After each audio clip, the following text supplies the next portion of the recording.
Hello, my name's Stephen Edwards and welcome to Etch.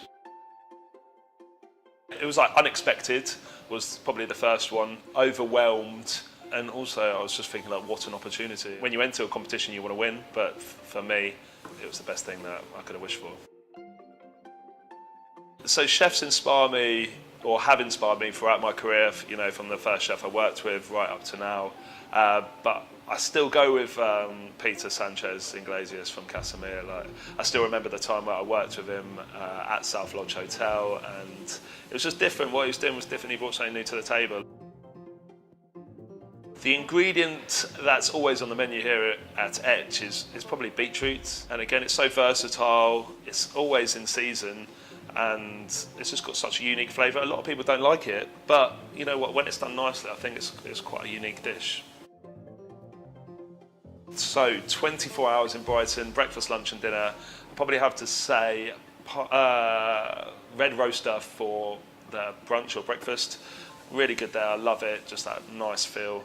For lunch, I'm probably going to go with the Ginger Man. Only because that was probably one of my most recent meals out. Absolutely loved it. I don't think it gets the praise it deserves. It's almost because it's been around a while. It's I think people have just like pushed it into the background, but it's still, you know, I think it's still one of Brighton's best restaurants. For dinner, I'd have to say Little Fish Market. The inspiration for my dishes can come from anywhere. I try and keep it simple. Like I've had dishes on the menu that come from a packet of crisps or a takeaway meal, for example. I like to keep it real, but I also like the dish itself to represent the suppliers. I think that's really important, that you're doing the produce proud, and that's why I use two words. I just really want those two ingredients to stand out. My dream celeb to cook for would, it sounds strange, but like it's another chef, but I'd probably say like Gordon Ramsay, if I'm being honest. I know he's always in the press for the wrong things, but he's still a chef that I looked up to. When I started cooking, it was really between him and Jamie Oliver, and I guess they're completely chalk and cheese in their styles and their way they approach things, but I don't know, I've always liked that edginess to him. I mean, if it was Gordon Ramsay, I'd have to go all out cooking. I'd love him to come to the restaurant and just do my signature 9-course menu, to be honest. I wouldn't change it up in any way, but you know, when you've got someone like that coming to the restaurant, you just want it to be as perfect as it can be.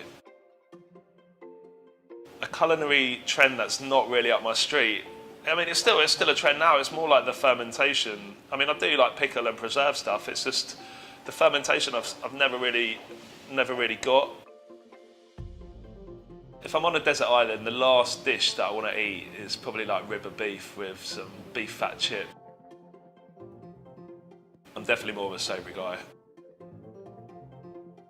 Favourite drink? I don't know, I love English sparkling wine. Like even like a white Sauvignon Blanc. I mean, that's what I drink at home with the missus.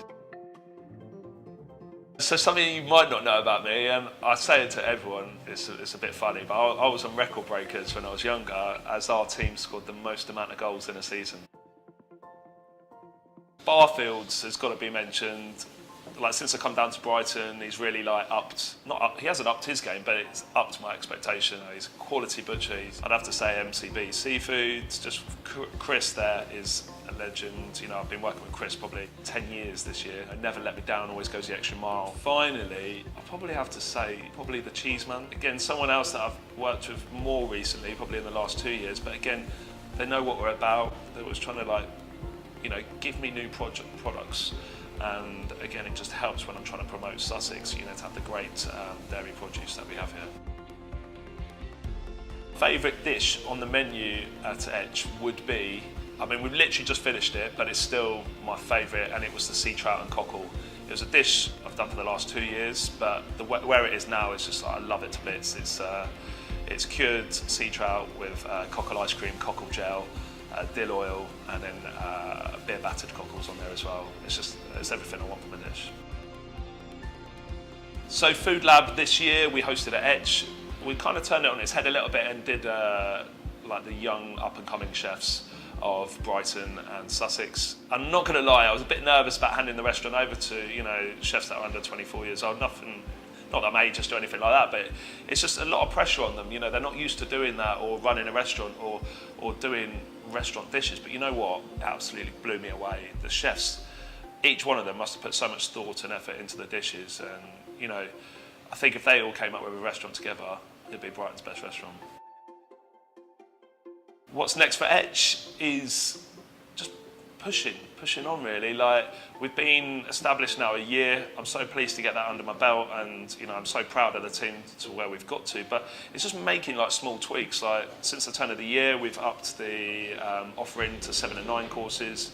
Also, not turning tables is a massive thing, and just streamlining what we do. We can look back to the dishes we did last year and think actually what worked, what didn't, and I honestly think, you know, I'm happy as long as we're, you know, pushing forward, making the right changes and getting better.